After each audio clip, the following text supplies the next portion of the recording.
Hello everyone, আজি আমি যাব ওলাইছোঁ ঘৰলৈ যোৱা কোনো প্লেন নাছিলে। আইতাৰ গাটো ভাল নহয় বোলে, চবেই কৈ আছে এপাক চাই যাহি। ক'ত যাবা? ক'ত যাবা? মামা ঘৰলৈ যাবা?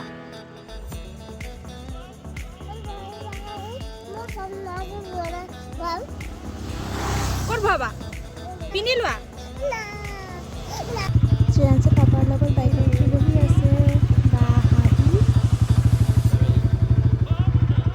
আমি আহি পাই গ'লোঁ। এয়া শ্ৰেয়াঞ্চে মামা কোচত উঠিছে, মামীয়েকৰ লগত ধেমালি কৰি আছে শ্ৰেয়াঞ্চে। এইফালে দাদাই লাই শাক কাটি আছে গাহৰি মাংসৰ লগত বনাবলৈ। আজি খানা বাহিৰতে বনোৱা হৈছে। এয়া নবৌয়ে ভাজি বনাই আছে, শ্ৰেয়াঞ্চে বাইকৰ লগত খেলি আছে। আজি ব্লগ ইমানেই। আপোনালোকে যদি চাই ভাল পাইছে লাইক এটা কৰি দিব।